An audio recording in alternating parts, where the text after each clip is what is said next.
franchise that is the crux of why we are fans. The rich, amazing history of a team that reflects the attitude of this town's people and embodies the spirit of everyone sitting in these seats. But when we step back and look, there is one thing that from Philadelphia to Wilmington, from Haverford to Pennsauken, from Westchester to Allentown, cuts through it all and bonds us, every one of us. Every fall, it is the Eagles green that runs through the veins of the young and old, and the divides that exist between races and creeds, rich and poor, the 700 level and the lower bowl are all gone, and we are suddenly one. What is going on, everybody? Welcome to episode 3 of Fandemonium here on the AAT Sports Network and AATBIRDS. I am Chip at Chip for the Birds, and joined today by Jeff Warren, who is the host of the longest running weekly Philly sports podcast show in the world, the Philadelphia Sports Table Podcast Show. Jeff, thank you for joining us tonight. Chip, thanks so much for having me, buddy. I appreciate it. It's always good to talk to you. I'm very excited. So for those of you that are tuning in for the first time, Fandemonium is a lot of fun. What we do is we end up talking just to Eagles fans about their love of the Birds. And we talk into stories and we get into all the things that make us love the Birds so very much. So, Jeff, we're gonna ask you some questions and we're gonna go from there. So my first question that I have to ask you is, what is your first memory? My first Eagles memory goes back to 1980. Yes, I'm dating myself here. 1980. I'm 3 years old at the time, so you could probably understand and know how old I am here. Okay, yes, 44 years old. So I'm a 3-year-old kid. I'm running around my living room, and I'm seeing what is a football game on the television. But little did I know that it was the Super Bowl where the Eagles were playing the Oakland Raiders, and I was watching it with my dad. You know, I was running around. I remember I was kind of running around watching it with my dad. Sure. And I don't know which of Ron Jaworski's interceptions it was, because he threw 3 in that game. The one interception, yeah, I think it was probably the last one. He just said, "Oh, stupid Jaworski, stupid Jaworski," and he just like stormed out of the room. And I remember that. That is my first Eagles memory. And I really do think, Chip, that perhaps subconsciously it gave me some insight at the age of 3, what it would be like being an Eagles and an overall Philly sports fan. That particular moment as a 3-year-old, because there's just a lot of despair in my dad's voice. And there was a lot of he just wasn't happy, calling Ron Jaworski stupid. And that was my first memory, man. And it's funny that you say that, because yeah, that memory pretty much just sets the tone for the majority, outside of like about 1 year where we did, win the Super Bowl. It sets the tone for being an Eagles fan, I feel. You have that moment. Yeah, it does. You have moments of despair being an Eagles fan. You have moments of great feelings too. And there's been a balance of it, I think, Chip. I really think there's a balance of our fandemonium. It's a great word and phrase for your podcast here, because each of us have our own different experiences, whether we're growing up, whether we're at the stadium, whether we're in the parking lots, we're doing podcasts like this. We are, and I'm going to get to it a little bit later on, I think, but we're all family. And because of that, these experiences, they hit us real deep. Yeah, absolutely. And I think, you mentioned you have those moments where, you can name things like 4th and 26 means something to Eagles fans. Right. The miracle at the Meadowlands, all of them, it means something to Eagles fans. And I one thing I love about the pictures that we have going around is it's a lot of pictures of you and your family. So what do the Philadelphia Eagles mean to you and your family? What it is look, I started taking my twin daughters, who you're seeing in some of the pictures, and even my wife, up to Lehigh when training camp was there, when Andy Reid was having training camp there every single year, and I would go. And it was sad when it left. Of course it had to. But you see my wife there in some of the pictures too. The gentleman she was with before her and I got together was a New York Giants fan, and having to convert her, I know it was tough, Chip. It was really tough, but I was able to not only convince her, but we just transformed her entire experience of what it's like to be a football fan for a certain fan base, and she is absolutely loving being an Eagles fan now. But what it means to family is that, we're all able to experience different things together. We're all able to create our own stories. We're all able to tell those stories and pass those stories along, because that's what Philly sports is all about. That's what Eagles Nation is all about. So how many stories do you hear down in the parking lots? How many stories do you hear on podcasts? We hear so many different stories, and I'm talking about good stories. Right. Stories of people coming together, not somebody punching a horse or taking a prosthetic leg off somebody and hitting them with it or something. I'm talking about really good stories, heartwarming stories of togetherness, community. That's what it's all about. I agree totally. And that's one of the reasons why we really like this show, because there are those stories. And, you and I have this platform of some people apparently enjoy listening to us. I mean, I feel you more than us for sure. You've been doing it longer. But again, people want to listen to these things and they want to share these experiences. And it doesn't always have to be, the throwing of snowballs at Santa Claus. There's other things about being an Eagles fan. Right. There absolutely is. There is camaraderie.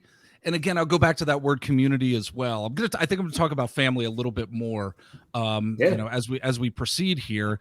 But really, the community where we're all looking after, we're all looking after each other. We're all wanting to have a fantastic experience, whether it's on the road. There are great companies that provide services to get fans to and from an arena and have a great experience when the Eagles are playing on the road. If you're outside the link and then going into the link, I mean, it's such a great experience and it's such a wonderful it's connection. That's what it's all about in the end.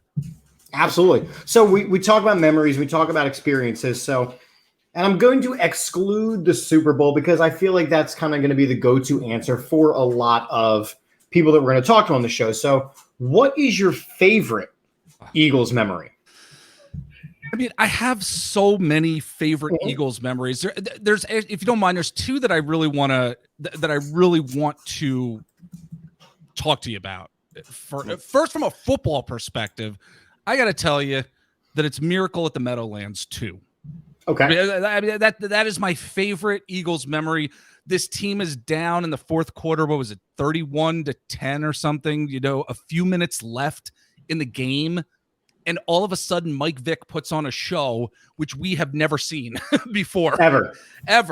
And it wasn't just necessarily Mike Vick. It wasn't necessarily the punt return for a touchdown with 0 seconds left on the clock with DeSean Jackson. It wasn't just that. I think a moment, or I should say a unit that gets so overlooked is the defense. The Philadelphia Eagles defense in that game in the fourth quarter in those last few minutes, my gosh, stepped up to the plate. The pressuring of Eli Manning, the pressuring of that entire Giants offensive line allowed DeSean Jackson to return that punt, allowed Mike Vick to put on the show that he did from an offensive standpoint with, my God, how many rushing yards? I'm forgetting how many rushing yards. He had he was going over 30 yards at times on his carries. It was vintage Vick. Absolutely. Yeah, it absolutely was. And I think for me, that moment really solidified something special. I not only screamed so bad, I actually did a lap outside of my house with my DeSean Jackson jersey. I was actually wearing my Lashawn Mccoy jersey at the time. And I actually ripped it out and I did a lap around my house. I'm waving the jersey, just screaming. Oh my gosh. That moment was so incredible from a football standpoint that could actually happen. But another story, if you don't mind, just really quick. Absolutely. We'll go back to when the Eagles draft was in Philadelphia, Chip. And try to make a long story short, a few days before that, one of my daughters swinging on her swing set in the backyard ended up breaking her arm. So it was that Friday morning. I had gone down to the draft Thursday and spent the night with my buddies and needed to get home because Friday morning my daughter was going to have surgery on her broken arm. So I'm waiting for my car in the hotel. valet is supposed to be bringing my car, and then I see on the corner of my eye a couple guys walking towards me. I'm like, what the heck? I'm like, this is a decent area of town. I'm like, I don't think anything's going to happen to me. However, the one gentleman I hear says, excuse me, sir, excuse me. They look over. Yes. He goes, would you like a picture with this gentleman? And standing right behind him is this gentleman right here, Lane Johnson. Lane Johnson. And that's the photo. God, I look awful in that picture. Seriously, what a tub of crap I look like. Anyway, I absolutely love that moment because it wasn't me going up to an athlete asking for their autograph. Sure. The athlete saw me. Lane Johnson sees me. I'm wearing his jersey, and he's of course, walking around Philly. It's an amazing atmosphere with the draft being in town. And he's like, hey, do you want my autograph? And I was such a fanboy. Chip, I was a fanboy, of course. Like, I really liked you in Oklahoma. I followed your career. It was, you did like your technique. Ugh, what a dummy I was. I seriously was a dope. And he just was like, okay, all right, thanks. And I was like, yeah, sorry. Okay, bye. It's those words that you wish you could have back, even though you meant them. It's those words you wish you could have back. Absolutely. But another great moment. And as a fan, again, this podcast, Fandemonium, that was an incredible moment because I don't think too many times you have athletes that are actually going up to people who are wearing their jerseys and saying, hey, would you like a photo? Would you like an autograph? Yeah. And I think, I like to think of Philadelphia as an amazing town because especially one of the best sellers in our pro shop is a guy like Jason Kelce. He's a guy like Lane Johnson. We love our offensive linemen. You don't see that a lot. Yes. From other franchises. And that, yeah, absolutely. That jersey that I'm wearing in the picture there, jersey I'm wearing right now, is from his rookie year, believe it or not. I got it in the pro shop at Lincoln Financial Field, and I still have it. It still fits amazingly enough. And I've loved this guy. He's one of my favorite Eagles. I mean, from a contemporary history standpoint, he and Jason Kelce are from a contemporary standpoint, two of my favorite Eagles athletes. So you said he's one of your favorite athletes, and you don't even have to go contemporary. Is he your favorite, or is there somebody that just is at the top of the scale and is like untouchable for you? Yeah, and I was kind of going back and forth on this too, because you have your Reggie Whites, your Jerome Browns, sure. Clyde Simmons, so many awesome Eagles football players, going back to Randall Cunningham, and me watching him as a boy saying, oh my gosh, what an amazing human being. What is he doing on the field? As I was learning about football more and more. But I think today when I reflect on it, Chip, I look at how the game has changed a lot. And the one thing that the league, of course, its prevalence is just not as much as it used to be, is with the running back position. It is a pass happy. It's all about the quarterback, all about wide receivers today. And I like it. I like where the game has gone. Quite frankly, I find it entertaining. But I miss the value of the running back position as much as it was 10 years ago, 12 years ago. And I'll go back in time and say that my favorite Eagles player, and I don't know if too many people would say this, is actually Lashawn McCoy. It wasn't just his 2013 season where he put on that show, where he won the rushing title, 1,600 rushing yards. He also, by the way, had 539 receiving yards that year. But it was from the time he was a rookie in 2009, where 637 yards on the ground, not to mention 308 yards receiving that year. I'm thinking, oh my gosh, this kid from Pitt is pretty freaking incredible. And we know what kind of career he had when he was in Philadelphia before Chip Kelly shipped him out, which I was incredibly angered by, as many of us were. But I think Lashawn McCoy, it's not that he doesn't get his due, but I think what he did on the field, cutting on a dime, that's his Twitter handle, right, is something, it's something that I think sometimes Eagles fans kind of take for granted, given what the running back position was back then. I mean, listen, I'm a huge advocate of the fullback position. So for me, anytime you bring up the running game, I'm here for it. Absolutely. I was one of the weirdos who actually somewhat enjoyed this season because it reminded us of what football used to be. Yes. So a little pot stirring here then. I know he's your favorite player. You know he's going to be an Eagles Hall of Famer. Yeah. But is Lashawn Mccoy, in your estimation, an NFL Hall of Famer? Oh my gosh, it's so that is really tough. That's really tough. A career where over 11,000 rushing yards, over 3,800 receiving yards. I don't know if he's up there. I think he might be up there, but I'm not 100% sure because of the way the game changed. during really the height of what he was doing on the field. I mean, his last year in Philadelphia, I mean, he still had 1,300 yards rushing on the ground before Chip got rid of him.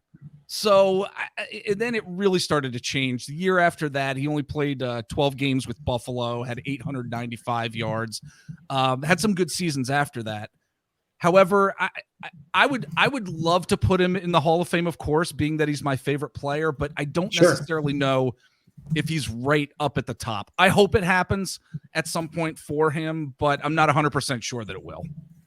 And it's, one of the things that holds people out of the Hall of Fame is the Super Bowl titles. He does have 2 Super Bowl rings. Yeah, that is true. That's true, but I'm games where he didn't contribute, but right, and that's what I mean. And we don't know what's going to happen with the Hall of Fame committee, those voters, how that's going to change in the future. Hopefully, it does to an extent where Lashawn McCoy would get in. All right. Well, I mean, I'm just in the mood of talk a little Hall of Fame right now. Eric Allen, NFL Hall of Famer, yes or no? Yes. Okay, that one, there's not a lot of confusion there. So what has it been about Eric Allen that hasn't gotten him in yet? I couldn't tell you. I honestly couldn't tell you. I think when it comes to, I mean, look, when you look at all the leagues and their Hall of Fame procedures, how players get in, obviously the NBA is the easiest to get in. I mean, we know how easy it is to get in. NHL, not as easy, but they certainly have their process. Baseball, you need state secrets. Exactly. I mean, it's just screwed up where you actually have people wanting to screw over players in the past. Sure. And I'm not talking about the steroid guys. I'm just talking in general. I want to be the dissenting vote on Derek Jeter or whoever, you know what I mean? Whoever. One guy had to be that guy. Right. Exactly. I honestly don't know enough about the football, the Hall of Fame football committee selection process of, the politics of it, because there's politics with everything. There's absolutely politics with everything. And you'd never know too behind the scenes what certain players have done to piss off other individuals in the world. That's a great point. Might Eric Allen have pissed some people off in the past? I don't know. I think he should be in the Hall of Fame for sure, but there's something I think keeping him there. Is it a personal relationship or a vendetta or something like that? We don't know. Last one, Asante Samuel, Hall of Famer. Because that's starting to get some Twitter push again. Yeah. See, I'm biased here, and I don't want to sit here in silence on your podcast, but I'm going to say yes. I mean, what a career. Yes, what a career. What a career, because I think it's important to, and aside from stats, this is why I think Darren Sproles should be in the Hall of Fame, believe it or not, is because I believe that a professional athlete, whether you're playing hockey, basketball, baseball, or football, if you contribute to the story of the game, then you should be in the Hall of Fame. Like Darren Sproles, he contributed to the story of the game. Very, quote, small human being, but able to do certain things and utilize his skill set to where he actually changed the game from a rushing standpoint and a special teams standpoint. And I think Asante Samuel, from a cornerback perspective, I think he helped change the story of coverage in the NFL, at least for a few seasons, not just being dominant, but it was the way that he was dominant on the field. And I think he contributed to the overall story of the National Football League during his tenure. So that's why I think he should be in too. Yeah, I totally agree. And I say that a lot, especially because, on my show, we do the steroids debate for the Hall of Fame. And I say, can you write the story of football? Can you write the story of baseball without some of these names? And I don't know that you can do it without a Lashawn McCoy. I don't know that you might be able to, I don't know if you definitely can't do it without an Eric Allen. I like the Darren Sproles thing. These are huge members of the football community. Absolutely are. I mean, and it wasn't just Darren Sproles wearing a Philadelphia Eagles uniform too. He was doing amazing athletic things on a football field in New Orleans before the Eagles acquired him. There are so many players, and there are times that I think there are players that don't get their due because they have contributed to the story of the NFL. And that's where I kind of go back to, hopefully in years down the road, there will be some sort of alteration to maybe how the committee goes about making sure that they're doing right by these players. Right. All right. So then we've touched on it a lot, but I'm going to ask our final question here, which is, what is it about the Philadelphia Eagles and their fan base that make them the best team in football? It's kind of something I touched on earlier, Chip, and I'll go back to family. It's not just my family. It's not just Mr. Chip and Mrs. Chip's family. It's all of our families together as one community, and one community that is there for a bond. It's about a bond that we have together. And quite frankly, I don't think Seattle Seahawks fans have it. I don't think the Arizona Cardinals fans have that. I don't think the Los Angeles Rams Super Bowl champion fans have that bond, that connection. And inevitably it comes down to family. I looking at your intro, when that comes on and you see the intro here on Fandemonium, the intro is about family. You look at the streets, and of course, yes, Super Bowl helps that. But you look at the streets all the time. You look at the parking lots all the time. It is a family atmosphere. And that's what I think Philadelphia, or I should say Philadelphia Eagles Nation, basically is all about. It's all about family. And, it's great that I have the opportunity to indoctrinate my family into being Eagles fans. Right. And my daughter just this past week said she might be having a crush on this boy at school, and Daddy, unfortunately, he's a Dallas Cowboys fan. I said, no. Oh no! Like I was legitimately like not happy about it. She knew that. Then again, she's going to be 11 years old in 2 weeks, so I had to put the brakes on certain things. Being 11, whatever, but it's all about family. It's all about family, Chip. It's the stories we create together, storytelling, that bond. It's funny that you mentioned the mutual just disdain for Dallas fans, because my wife and I were having a conversation last night about potentially adding somebody to our network. And I went, but honey, he's a Dallas fan. And she goes, but it's all sports. It's all authentic talk. It's AAT sports. I'm like, yeah. But he's a Dallas fan. Right. Exactly. Listen, my people won't appreciate that. Exactly. Well, I don't know. I think there can be some appreciation with it to an extent, especially in the podcast world. We do our opposition territory show every week here at the PST Podcast Show. And we bring on people who follow and cover other teams, other professional sports teams, whether baseball, basketball, football, hockey. And we talk to them. And there are some decent Cowboys fans out there when they're not rooting for the team.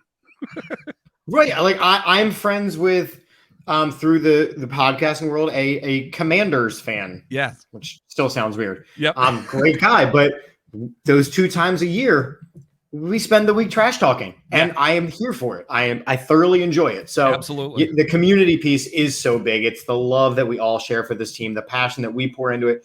And when the players, don't meet up to those passions and expectations, that's why we're a little tough on them. Absolutely. I completely agree with you, because we put in so much of our heart, right? We put so much of our minds into this as well. A lot of us, the logical Eagles fans out there, like I like to call it, those there don't are exist. logical ones. Yes. And, we put so much into it, and that's why we want the best coming from these athletes that are on the football field. Well, exactly.